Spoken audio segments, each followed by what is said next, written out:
आज क्या बनाऊं? ये कहानी है मालडा के एक प्रसिद्ध इलाके की, जहां निर्मला अपने पतिदेव और बेटे ऋषि के साथ रहती हैं। हर जिम्मेदारी निर्मला जी बखूबी निभाती आ रही थी और उन्होंने हर कदम पर अपने पतिदेव का साथ भी दिया था। समय के साथ ऋषि भी बड़ा हो गया और शादी लायक हो चुका था। एक दिन चाय पीते हुए, बेटा ऋषि, मैं सोच रही थी कि अब तेरी उम्र हो चुकी है, तू शादी कर ले अब। वैसे भी पापा का कारोबार तो तूने बहुत अच्छे से ओवरटेक किया हुआ है, तू सेटल भी है, तो क्यों ना एक और काम भी समाप्त कर ले। माँ, आपकी बात सही है, पर मैंने इसके बारे में पहले सोचा नहीं है। मुझे थोड़ा समय दीजिए, मैं आपसे इसके बारे में फिर कभी बात करूँगा। इतना कहकर ऋषि अपना नाश्ता खा के तुरंत ऑफिस के लिए निकल जाता है। उसके जाने के बाद, अजी देखिए तो ये तो मज़े से टॉपिक चेंज करके चला गया। ना हाँ बोला ना, सीधा मुझे टाइम चाहिए कहकर चला गया। अब बताओ भला हम क्या करें? हाँ, तो उससे काम पर देरी हो रही थी। ये बातें वैसे भी छुट्टी वाले दिन करनी चाहिए थी ना तुम्हें। तब तो वो कहीं जा भी नहीं सकता था, ना कुछ कर सकता था। हाँ, वैसे ये आइडिया भी सॉलिड दिया है आपने।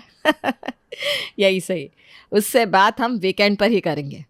और देखते ही देखते आ जाता है वीकेंड उस दिन। हाँ तो ऋषि, मैंने कुछ दिनों पहले तुमसे एक बात की थी। हाँ, मुझे याद है माँ, पर तो मैं कह रही थी कि मैंने तेरे लिए एक लड़की पसंद भी कर ली है। हम शाम को उससे मिलने जाएंगे, ओके? और ऐसे नज़ारे के बाद तो आप समझ ही सकते हैं कि क्या हुआ होगा। वो लड़की देखने गए, सबने चाय पी, समोसे खाए और साथ में मिठाई भी। अरे भाई, रिश्ता जो तय हो गया था और 1 महीने के अंदर अंदर दोनों की शादी भी हो गई। अरे हाँ, मैं तो कहना ही भूल गई, बहू का नाम डॉली। जैसा नाम वैसी ही एकदम प्यारी प्यारी गुड़िया जैसी डॉल जैसी डॉली। पर घर वाले क्या सोचते हैं उसके बारे में, चलिए देखते हैं। शादी के अगले दिन पहली रसोई में, माँ जी वो आज पहली रसोई है तो मैं सोच रही थी कि आप क्या खाएंगी। हैं? कितनी प्यारी है मेरी बहू, सबसे जाकर पूछ रही है। ऐसा कर बेटा, पूरी आलू और खीर बना दे। जी अच्छा माँ जी। फिर वो देव जी के पास जाती है, जहाँ देव और ऋषि बैठे थे। पापा जी आज पहली रसोई है ना, तो मैं क्या बनाऊं? अरे वाह वाह बहू, सो नाइस। तुमने पूछा। बेटा, पनीर की सब्जी, बूंदी का रायता और मीठे में शीरा बना देना। और सुनिए ना, आप क्या बनाऊं आपके लिए? अरे जो आप प्यार से खिला दो मोहतरमा जी। I mean pasta with white sauce and मीठे में जम्बो चोको केक। ठीक है। देव, निर्मला और ऋषि अपने मन में सोच रहे थे, वाह जी वाह, आज के खाने में तो मज़ा ही आ जाएगा। सभी के मुंह में पानी आ रहा था सोच सोच के, और वो खाने के टेबल पर आधा घंटा पहले ही आकर बैठ गए। चलो सब, खाना लग चुका है। हैं? मेरे आलू पूरी? ओहो, मेरी पनीर की सब्जी। यस, मेरा पास्ता। पर ये क्या? जैसे ही ढक्कन खुले, अंदर सब्जियां देखकर तो सबके होश ही उड़ गए। ये क्या मजाक है डॉली, खाना कहाँ है? और मेरे आलू पूरी कहाँ है? क्या हुआ बेटा? तभी बहू मुस्कुराते हुए कहती है, वो क्या है ना, मैंने पूछा तो था, पर फिर ये सब जो आप लोगों का खाना था ना, वो हेल्दी खाना नहीं है, इसलिए मैंने सोचा कि कुछ हेल्दी बनाया जाए। तो पेश है करेले के पकोड़े, टिंडे की सब्जी और मूली के पराठे। टन टन। और मीठे में क्या है? मीठे में तो कुछ अच्छा ही होगा। जी हाँ जनाब, मीठे में है कद्दू का हलवा। क्या? किसका हलवा? कद्दू का। हे मेरे भगवान जी, ये क्या है? ऐसा कोई खाना बनाता है क्या? बेटा, तुमने तो दिल के अरमान डुबा डुबा कर मार दिए। भाई, मैं तो नहीं खा सकता ये सब। मेरे लिए तो ब्रेड बटर ही ले आओ, वही खा लूँगा, और क्या। पापा जी ऐसा ना करिए प्लीज, मैंने इतने प्यार से बनाया है और आज मेरी पहली रसोई भी है। पति, जो नई शादी में बीवी का दीवाना था, वो कहता है, अरे अरे बेबी बेबी बेबी, ऐसे मत रो, ऐसे मत रो बेटा प्लीज। अच्छा चलो, हम सब खा लेंगे, ओके? अब तो मुस्कुरा दो बेबी प्लीज। ना। अच्छा, अगर मैं कहूँ कि मैं तुम्हें लॉन्ग ड्राइव पर लेकर जाऊंगा, तब भी नहीं? Long drive? अच्छा ठीक है, लो हंस दिया। ऋषि खाना खाकर ऑफिस चला जाता है। देव और निर्मला किसी तरह खाना निगल लेते हैं। अगले दिन, मम्मी जी मैं फिर से आ गई। अब क्या चाहिए? मम्मी जी आज क्या बनाऊं? जो तुझे पसंद हो बेटा। नहीं मम्मी जी आप बताइए ना। बैंगन की सब्जी बना दो। ओके मम्मी जी। देव के पास जाकर, पापा जी आज क्या? बेटा टमाटर की सब्जी बना दे आज। वहीं ऋषि के पास, मुझसे तो मत पूछो क्या बनाना है। बताइए ना प्लीज, आप ऐसा करोगे क्या मेरे साथ? अच्छा उदास मत हो, पनीर ही बना दो। और खाने की टेबल पर सोचिए क्या हुआ होगा। बेटा ये क्या? मेरी तो सोचने समझने की शक्ति खत्म हो गई है ये देखकर। माँ ये देखने के बाद मुझे आज इच्छा मृत्यु का मतलब समझ में आया है। ये खाने से अच्छा मैं इच्छा मृत्यु ही ले लूं। क्या हुआ? खाइए ना आप सब। बहू, वन क्वेश्चन। यस माँ जी। ये है क्या वैसे? देखिए कल आप लोग नाराज़ थे कि मैंने आप लोगों की पसंद का खाना नहीं बनाया था, तो आज मैंने आपकी पसंद के बैंगन का भरता बना दिया, जिसमें पापा की टमाटर की सब्जी और साथ में ऋषि जी की फरमाइश का पनीर, उसके छोटे छोटे टुकड़े भी डाले हैं। शुक्र है मैंने इसे पिज्ज़ा बनाने के लिए नहीं कहा था, वरना पिज़्ज़ा ब्रेड दे देती रोटी के बिना और बैंगन का भरता आता चीज़ बस्ट में। कुछ कहा क्या आपने? मैं नहीं मैं क्या ही कहूँगा। Nice nice very nice. तो खाइए ना। एक्चुअली ना मेरा पेट हाँ जोर से दहाड़ रहा है, यहाँ तक आवाज़ आ रही है। हैं? अब अच्छा। नालायक, बोल देना कि ये दिखने में ही अच्छा नहीं है तो स्वाद क्या खा खाएगा इसमें। सुन बहू, ऐसी ऊट पटांग हरकतें क्यों करती है तू? हैं? हम नहीं खाएंगे ये। पर माँ जी इतने प्यार से। बेटा अगर तू हमसे सच में प्यार करती है ना तो प्लीज हमारे लिए नॉर्मल खाना ही बना। पर देखिए तो माँ जी इसमें मैंने सब मिक्स कर दिया है, तो गैस के पैसे भी तो बच गए और सब्जियाँ भी कम लगी। हुई ना आपकी बहू किफ़ायती। बेटा तू चवन्नी बचाने के चक्कर में 2000 का नोट उड़ा रही है। अरे ये खा के जो हम अस्पताल में भर्ती होंगे उसका क्या? इससे अच्छा तो तू मेरे लिए। ना ना ना ना नो ब्रेड बटर, मैंने कुछ और भी बनाया है, वो खा लीजिए। हाँ बहू वही ले आ जल्दी से, बहुत भूख लगी है। बस 2 मिनट। और फिर से वापस आती है। इस बार वो लाती है कल की सब्जियां, फिर से वही घिया, तोरी, टिंडे, और ये देखकर सबकी शक्लें जो मात्र 2 मिनट के लिए खिल उठी थी बुझ गई। अब ये क्या है? देखिए जी ज़्यादा तान तान ना करो, ये लो चुपचाप खा लो, समझे? बहू ये किस लहजे में बात कर रही है तू? नहीं तो क्या माँ जी, एक तो हेल्दी खाना बनाओ तो प्रॉब्लम, पैसे बचाओ तो प्रॉब्लम, तो मैं करूँ तो क्या करूँ? वैसे बहू तुम्हारा खाना कहाँ है? मैं मेरा मन नहीं था घर का खाना खाने का, तो मैंने सोचा कि ऑर्डर कर लूँ। देखिए आ गया मेरा पार्सल। और जहाँ सब घिया, तोरी और टिंडे खाते हैं और हलवा याद है ना, जी हाँ कद्दू का हलवा, वहीं बहू मचर मचर के बर्गर खाती है। ऐसे ही एक दिन आज मैं सोच रही थी क्यों ना बाहर से मंगवाया जाए खाना। हाँ बाहर से प्लीज़ प्लीज़। हाँ बाहर से खाना मंगवा लेते हैं आज। हाँ बाहर का ही। तो चलिए बताइए क्या खाना है। मैं जोमेटो में गोल्ड मेंबर हूँ, तो मैं कहीं से भी कुछ भी ऑर्डर कर सकती हूँ। अच्छा तो मेरे लिए पिज्ज़ा। मेरे लिए छोले भटूरे। और मेरे लिए चाउमीन। ओके अभी कर देती हूँ ऑर्डर। थोड़ी देर में जोमेटो वाला आता है, पर पार्सल तो एक छोटा सा था। डॉली ये पार्सल तो कुछ ज़्यादा ही छोटा हो गया नहीं? शायद कुछ और बाकी होगा, एक एक करके आएगा बेटा। नहीं पापा जी, यही तो ऑर्डर किया था मैंने, आलू मटर की सब्जी और 8 फुल्की। क्या? लेकिन क्यों? क्योंकि मैं जब ऐप पर गई तो मेरी मेंबरशिप ख़त्म हो गई थी और स्क्रॉल करते करते ये आलू मटर की फ़ोटो दिख गई, मुंह में ना पानी आ गया तो वही मंगा लिया। बहू ये क्या है? भला कोई बाहर से आलू मटर की सब्जी भी मंगवाता है क्या? मैंने भी यही सोचा, इसीलिए मैंने फुल्की भी मंगवा ली है। चलिए चलिए सब जल्दी से खाना खाते हैं। और सब मन मार कर आलू मटर की सब्जी खा लेते हैं। पर सब्जी एक और खाने वाले 4। बड़ी नाइंसाफ़ी है ये तो। सब आधे पेट अपने अपने कमरों में चले जाते हैं। जहाँ डॉली स्नैक्स खाकर सो जाती है, वहीं बाकी पानी पी पी कर अपना पेट भर लेते हैं और सोने चले जाते हैं अगले रोज़। डॉली, ओए डॉली डॉली डॉली।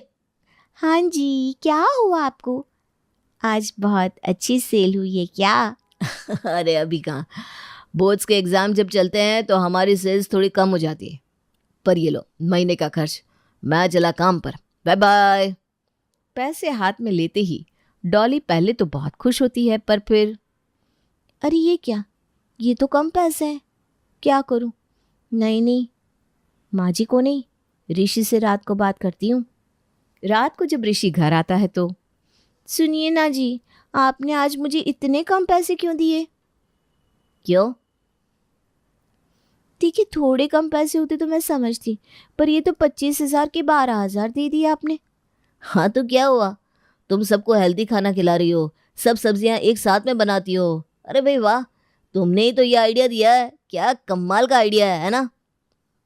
नहीं तो क्या बहू, तूने तो गजब कर दिया। 1 महीने का राशन तू 2 महीने चला पाई अपनी नायाब रेसिपीज के साथ। वही ना माँ, तो अब से जो एक्स्ट्रा पैसा बचेंगे उसमें से मैं, आप और पापा बाहर जाके खाना खाएंगे। और मैं? अरे डार्लिंग, तुम खाना ना अपना हेल्दी और किफ़ायती खाना, तुम्हें कहाँ बाहर का खाना जमेगा। डॉली का मुंह खुला रह जाता है। इसे बम्बईया भाषा में कहते हैं पोपट हो गया भिड़ू। कहानी है रामपुर गांव की, जहाँ के मर्द महिलाओं को हमेशा नीचा दिखाने की कोशिश में रहते। अरे अभी तक खाना नहीं आया, क्या मुझे एक और शादी करने की जरूरत है? नहीं जी नहीं, ऐसा मत करना, वरना मैं कहाँ जाऊंगी। खाना लेकर मैं अभी आई जी। गांव की पंचायत में भी फैसले हमेशा औरतों के खिलाफ ही रहते। मैं जो फैसला सुनाता हूँ वो भगवान की आज्ञा होती है। इस लड़के ने अपने मन से शादी करके अच्छा नहीं किया। लड़के को घर भेज दो और इसकी शादी इसकी जाति की किसी लड़के से करवा दो, लेकिन ये लड़के, इसे तो गांव के बाहर निकाल दो। नहीं जमींदार साहब, ये क्या बोल रहे हैं? ऐसा नहीं हो सकता। मेरी बेटी मासूम है, इसे अच्छे बुरे की समझ नहीं है। अरे कहाँ जाएगी ये बेचारी? कहाँ जाएगी? इतनी चिंता है तो पूरे परिवार का गांव निकाला कर देते हैं। बेचारे पूरे बसे बसाए परिवार को गांव छोड़ना पड़ता है। चाहे जो हो, अगर बेटियों को कंट्रोल नहीं कर सकते तो गांव में रहने का कोई मतलब नहीं है। यहाँ औरतों को दब कर रहना होगा। कोई भी अपने हिसाब से कुछ नहीं कर सकता, सब ईश्वर की मर्जी से ही होगा। तभी गांव का एक आदमी दौड़ा दौड़ा आता है। सरपंच साहब, जमींदार साहब, वो कालिया है ना, उसकी बेटी पढ़ने के लिए शहर जा रही है। अच्छा, ये कब हो गया? और कालिया की हिम्मत कैसे हो गई ऐसा करने की? लेकर आओ उसे और उसकी बेटी को। बस फिर क्या था, हाजिर हो जाते हैं कालिया और उसकी बेटी सरपंच के सामने। अरे कालिया, ये क्या सुनने में आ रहा है? बेटी को इंजीनियर बना रहा है तू? और ये बता, गांव में तो स्कूल नहीं है, फिर कहाँ से इतनी क्लास पास कर गई तेरी बेटी? राधा, जो कि कालिया की बेटी है, उसे लगता है कि सरपंच उसकी तारीफ कर रहे हैं। सरपंच जी, मैंने ऑनलाइन पढ़ाई की है, डिस्टेंस लर्निंग से।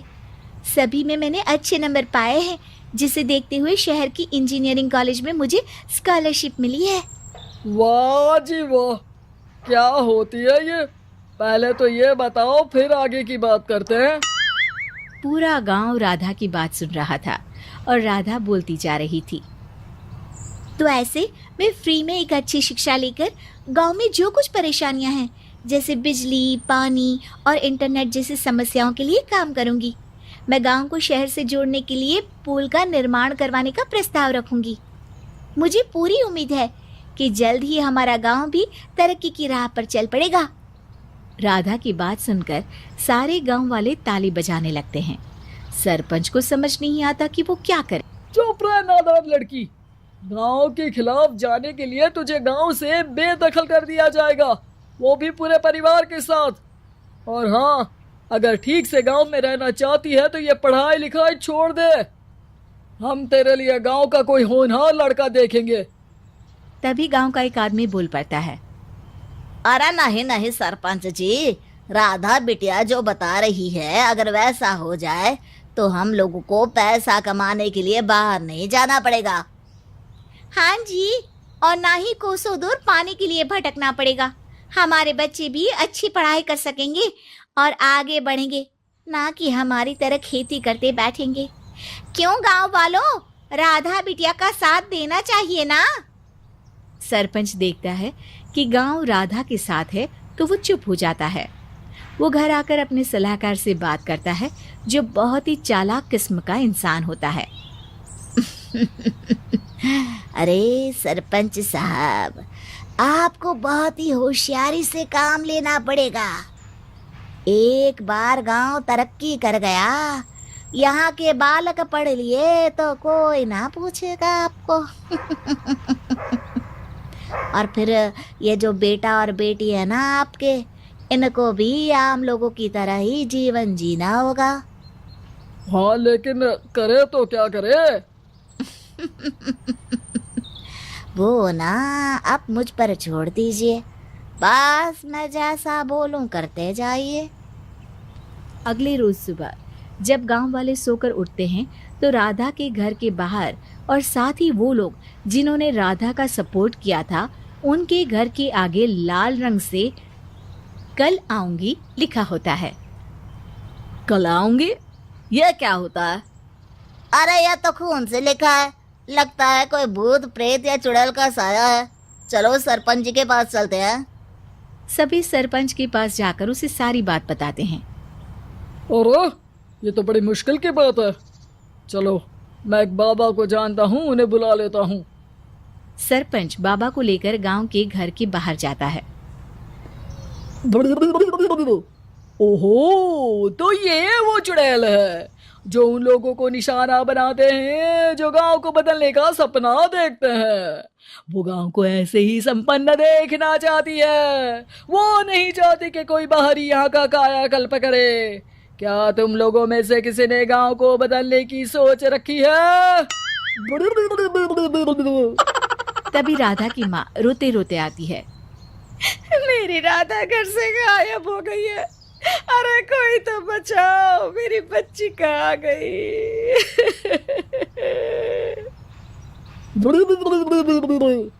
ले गई वो चुड़ैल, तेरी बच्ची को ले गई। अब वो उसे श्रापित करके छोड़ेगी, उस पर चुड़ैल का साया हो जाएगा। तभी बुरी सी हालत में राधा भी वहां आ जाती है। उसके बाल चुड़ैल की तरह फैले होते हैं और कपड़ों में खून लगा होता है। सभी राधा को देखकर डर जाते हैं। माँ, पता नहीं मुझे कौन उठा कर ले गया था। अरे दूर दूर हो जा चुड़ैल, अब हम लोग इस गांव में नहीं रुकेंगे। अरे कैसे बातें कर रहे हैं आप? कल तो आप मेरे भरोसे गांव का हुलिया बदलने, अपने बच्चों को पढ़ाने और तरक्की उन्नति की बात कर रहे थे, तो आज क्या हो गया आपको? ये फिर तुम लोगों को बहकाएगी। ये चुड़ैल गांव में आ चुकी है, ऐसे ही ये तुम्हारे घर के बच्चों को भी ले जाएगी।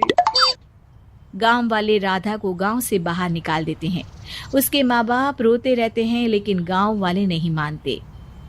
मैं भी अपनी बहन के साथ गांव के बाहर रहूंगा, लेकिन वो पढ़ाई नहीं छोड़ेगी।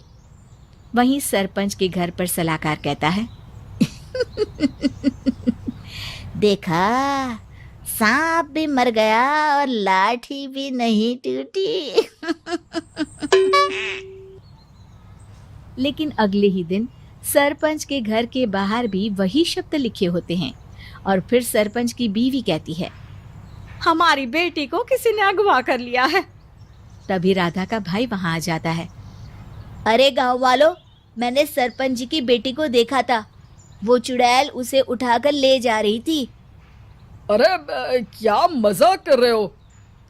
नहीं नहीं सरपंच जी, आप नहीं जानते, वो चुड़ैल अब आपकी बेटी में आ जाएगी, जैसे राधा के अंदर आ गई थी। तभी सरपंच की बेटी वैसी ही हालत में वहां आती है जैसे राधा आई थी। पापा पता नहीं कैसे मैं गायब हो गई थी। चुड़ैल, इसके अंदर भी चुड़ैल का साया है, मारो इसे। अरे नहीं नहीं, इसे भी राधा के पास गांव के बाहर ही भेज दो। अरे चुप रहो, मेरी बेटी कहीं नहीं जाएगी और चुड़ैल वुड़ैल कुछ नहीं होता है। अरे कैसे बात कर रहे हो सरपंच जी?